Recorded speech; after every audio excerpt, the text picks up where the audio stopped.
Ok, bonsoir. Je viens faire le débrief du deuxième prime de la Star Academy 2023. C'est le deuxième essai. J'avais plus d'espace sur mon téléphone, j'ai fait trop long. Donc là, il faut que je fasse vite fait parce que sinon, j'aurai plus de batterie. Donc, on va y aller, je pense, candidat par candidat et puis on va parler des collégiales vite fait. Alors, ce que je retiens en grande ligne de ce prime, c'est qu'on est à un niveau de qualité quand même vachement impressionnant parce que ça fait juste une semaine qu'ils sont au château. Donc là, je me suis pris plusieurs claques ce soir. Mais on y viendra. J'essaie de faire assez vite, presta par presta, sans trop m'étaler. Alors, l'hymne, bah, péchu, super. Je pense que le fait qu'ils chantent une chanson de Goldman, c'est que Michael leur fait confiance pour ne pas massacrer l'œuvre de son patrimoine familial. Voilà, bah, c'était bien. Et puis, je suis contente que, de nos jours, on inclut les nommés dans la collégiale. C'était pas le cas dans les années 2000. Par contre, c'était le cas l'an dernier déjà, je crois, et je trouve ça bien, et pourvu que ça dure. Alors, la première presta, le premier duo, après c'était Julien avec Louane. Vachement bien, rien à redire. J'adore cette chanson. C'est notre chanson de l'année au NMA d'ailleurs. J'adore Louane, je suis fan de l'artiste, de la personne, de sa plume, de sa voix, de sa générosité aussi. Donc vachement bien, elle a fait une masterclass cette semaine qui était super sympa. Donc Julien, ben super. Ému de voir sa sœur. Je note quand même que la production, on essaye un petit peu de faire oublier qu'il a une copine. Mais bon. Donc voilà, la sœur contente de le voir et tout. Il y a une autre surprise plus tard hein, pour quelqu'un d'autre, j'y reviens. C'était juste après d'ailleurs, après la chanson. Ah non, alors il y a Lenny et Jennifer avant. Bah, comme quoi, je suis pas la seule à voir les parallèles. Ça se confirme. Jennifer, super généreuse avec les candidats de Starac aussi. Hein. Elle vient quasiment chaque année soutenir les nouveaux candidats. Donc, super fidèle, super. Je sais pas, elle se sent aussi un petit peu redevable, j'imagine. Mais voilà, c'est pas le cas de, mettons, Nolwenn, qui a pourtant une actualité de temps en temps. Elle vient pas, voilà, à chaque saison. Bon, après, elle est peut-être pas invitée. Mais Jennifer répond toujours présent. Et c'était vachement bien avec Lenny sur Ma Révolution. Elle a de la voix, Lenny. Elle est... Alors pour moi, Lenny a beaucoup de talent avec des aspérités à travailler. Bah, elle est super jeune, donc c'est normal. Quelquefois des prononciations, un « et » qu'elle fait rimer avec un « et ». Bon, c'est rien de grave. Je trouve qu'elle a une personnalité rigolote et attachante. Et ouais, elle me fait penser à Jennifer à 18 ans. Donc moi, je vois Lenny, elle est très loin. Peut-être même en demi-finale, finale. Bon, on verra ce qu'il en est. Suite à ça, Axel et Candice ont chanté la chanson Effet de masse, que je découvre à l'occasion. Hein. C'est une chanson de Maëlle au sujet voilà, de l'humiliation et du harcèlement que peuvent subir ben, plein de gens et dans toutes les classes ou dans tous les collèges, même quelquefois dans des bureaux. Voilà, il y a des gens qui en sont victimes. Moi, ça me fait penser à certains camarades de classe dont j'espère que leur vie va bien. Et c'est un super beau texte. Je sais que Candice nous a mis un petit peu au quotidien, là, à parler, à révéler un petit peu de son passé et les choses auxquelles elle est sensible. Donc j'ai trouvé super bien qu'après cette chanson, elle ait un message de ses copines pour la rebooster un peu. Moi, je mets que Candice là-dessus, ben, c'est aussi une révélation parce qu'elle avait chanté du Alicia Keys en anglais. Ça n'avait pas franchement impressionné tout le monde. À son éval, elle avait chanté en anglais aussi. Moi, ça m'avait pas trop touché. Et là, de chanter un texte en français, bah, ça lui allait super bien. Et chapeau à Axel aussi, ça a été dit en plateau, hein. Mais moi, j'avais même pas remarqué qu'elle allait oublier son texte, qu'elle allait le foirer. Ça se voyait pas. Et lui, il a senti. Il a pris le relais, mais on aurait dit que c'était répété comme ça, en fait, alors que non. Donc, super bien. J'adore la voix d'Axel. Si je le dis pas assez, ici, j'adore Axel. Je pense que ça doit être l'un de mes favoris. Est-ce qu'il ira en demi ou en finale, je sais pas. Mais en tout cas, j'aime beaucoup. Après, on a eu Victoria et Grand Corps Malade. Je connaissais pas la chanson, je la trouve très belle, un super joli texte. Et j'ai trouvé que Victorien et Grand Corps Malade étaient, voilà, partageaient la scène sur un pied d'égalité. Donc, ça n'est super bien sorti. Moi, j'aime beaucoup le personnage de Victorien parce qu'il y a du boulot, certes, mais il est super volontaire, il est super ouvert à tout. Il va tout essayer avant de dire qu'il n'en fait rien, qu'il ne fait pas. bon, il y a des saisons passées, on est quand même, ouais, la danse classique, je fais pas ça, machin. Victorien, tu lui donnes n'importe quoi à faire, il dit, ok, j'essaye. Et ça, c'est vraiment cool. Je pense que ça va lui permettre justement de faire du beau boulot, de bien progresser. J'arrête de m'étaler, sinon on est là pour une demi-heure. Euh, ensuite, on a eu le plateau des filles, I Will Survive et Survivor. J'ai trouvé ça génial. J'ai trouvé ça, l'ambiance visuelle, paillettes, festif, limite réveillon, vous savez.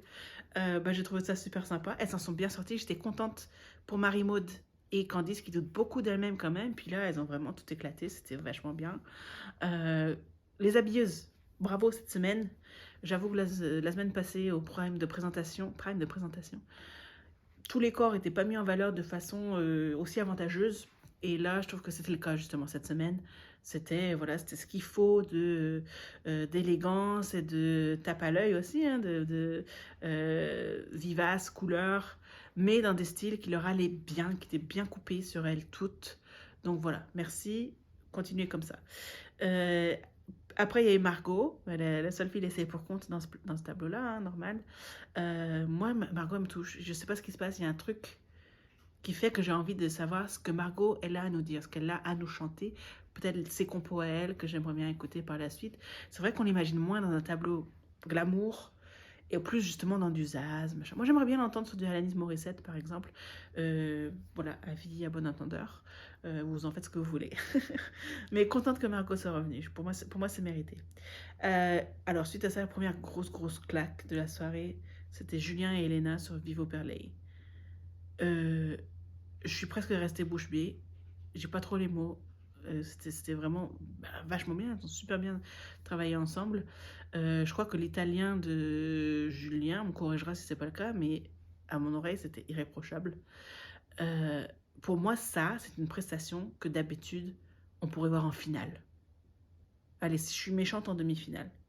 Mais vraiment, à part voilà, quelques trucs à travailler sur justement l'expression scénique, les regards, machin, le jeu de scène, mais vocalement, la barre est très haute. J'ai adoré. Ensuite, Pierre et James Arthur, tout a été dit en plateau. Il chante super bien Pierre, il a chanté parfois mieux que James Arthur. C'était vraiment, c'est du miel sa voix à ce mec. Et son anglais est bon aussi, ce qui fait que il ne charcute pas les chansons qui sont pas en français. Donc ouais. Je pense que Pierre il va chanter avec pas mal d'artistes internationaux. En tout cas ceux qui viennent, les anglophones. À mon avis, Pierre il va être en lice pour beaucoup de ces choses-là, dans ces tonalités un petit peu rauques et graves. Ça m'a beaucoup plu. Ensuite, on a eu le moment lol de la soirée avec les Go Forever. Voilà, c'était le moment de rigolade, quoi, de détente un petit peu. Ça se voyait qu'ils s'amusaient bien tous ensemble.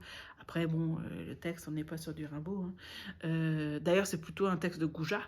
Sauf qu'à l'époque, on s'en fout, hein, que le mec, il nous parle de quitter sa copine comme ça, sans préavis, du jour au lendemain, l'oublier complètement, et puis recommencer la même chose 10 minutes plus tard.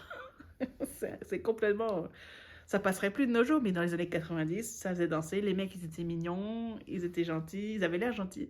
Donc voilà, on mettait ça à balle, ça a fait des tubes. Mais bon, c'est de la rigolade quoi maintenant. Alors, j'ai déjà mentionné un petit peu les responsables des effets visuels autour de l'émission. Ils leur ont fait un logo. J'ai trouvé ça super rigolo et bon enfant. Et voilà, je pense que ça va rester un bon souvenir pour eux. Pour nous, bon, voilà, c'est la presta LOL de la soirée. Voilà, ça maintient la bonne humeur ambiante. Suite à ça, on a Djibril qui a fait sa chanson pour se défendre. Il s'est super bien défendu. Alors ici, on est Team Britney. Donc le texte original, dans le contexte original, pas de ça chez nous, non merci. Par contre, Djibril, il a super bien chanté. Il s'est bien défendu, il était là. S'il partait ce soir, ça aurait été une super presta à montrer un petit peu, pour faire son chemin et dire, vous voyez ce que je fais. Donc, génial. Voilà, super bien. Je continue, j'avance. Ensuite, c'est l'importance d'aimer, avec la surprise de Vita. Pareil, Marie-Maude, voilà, je suis vraiment contente qu'elle ait réussi sa presta. Celle qui commençait la chanson, elle mettait pas mal de pression, elle doutait beaucoup. Elle a réussi. Son intervention suivante aussi était bien. Bonne collégiale. Il y a vraiment des belles voix dans cette promo. C'est ça que je me suis dit en écoutant cette collégiale. Il y a vraiment des belles voix cette année. Il y en avait l'année dernière aussi, hein, mais là, c'est une plus grande proportion, mettons, de voix qui me plaisent. Toujours est-il. Surprise de Vita, telle la marraine magique survenue d'on ne sait où. Bah, je l'aime bien. Je trouve qu'elle y met du cœur. Elle est là pour eux et que ça se voit que c'est important pour elle. Donc, je valide tout. James Arthur, non, comment il s'appelle? L'autre, James Blunt. Et ben, il annonce déjà qu'il sera là la semaine prochaine. Voilà, il va pas nous refaire un Robbie Williams, donc impec, je suis contente. Après, c'était le coup de soleil entre Richard Cochante, Axel et Clara. Ben, pour moi, Clara, c'était une révélation là-dessus. Pareil, c'est l'une des premières fois qu'elle chante en français sur le plateau, hein, je crois, hors des collégiales. Donc, ça lui permet vraiment de montrer sa belle voix à elle. Moi, aux Eva, je trouve qu'elle avait vraiment fait de l'imitation de I am beautiful. Ça m'avait pas touchée. Et là, en revanche, si. Je découvre sa voix là. Super bien. Axel, rien à redire comme d'hab. Il a une belle voix, il a un beau partage, je le kiffe. Ensuite, bah oui, puis Richard Cochianté, un fidèle de la Starac aussi, qui revient, qui est venu soutenir pas mal les élèves, donc bravo à lui. Et un magnifique tableau tout autour de cette chanson-là. Et puis après ça, ben, c'est Louis qui s'est défendu sur une chanson de L'Homme Pâle. La chanson, bien, ben, c'est une belle chanson. Louis s'est bien défendu, c'est bien battu, on va dire. Après, bon, la façon dont les élèves ont voté au dénouement, style, ouais, par rapport à la presta, il s'est pas foiré non plus, hein, Louis. Pareil, c'est une bonne carte de visite, comme l'a souligné, je sais plus si c'était les profs ou Nikos. Voilà, il y aura une suite pour lui peut-être, s'il sait jouer ses cartes comme il faut. Ou le personnage m'intéressait, sa voix m'intéressait, s'il sort quelque chose, j'écouterai. Et puis finalement, bon, avant le dénouement final, on a eu Elena est encore malade. Dans le brouillard, derrière le brouillard, quelque chose comme ça. Je connaissais pas, je découvre aussi. Super. Mais super, cette fille, c'est dingue de se dire qu'elle n'avait pas fait de scène, qu'elle n'avait pas fait de cours de chant, que c'est ces tout débuts là qu'on est en train de. Sous nos yeux. C'est fou, c'est fou. Pour moi, elle ira loin, et pour moi, c'est l'autre demi-finaliste avec Lenny. Mais voilà, on verra. Il y a encore des mois et des mois de compétition. Donc, donnez-moi vos avis. Si vous êtes d'accord, vous n'êtes pas d'accord. Mettez-moi un like si je suis en dessous de 13 minutes. Et c'était encore 13 cette semaine. Hein. Sinon, bon, j'avoue, mettez-le juste si ça vous plaît. Et puis, je vous dis à mardi soir pour moi, mercredi matin, pour discuter des nominés un petit peu. Voilà, bisous, bisous, bonne soirée.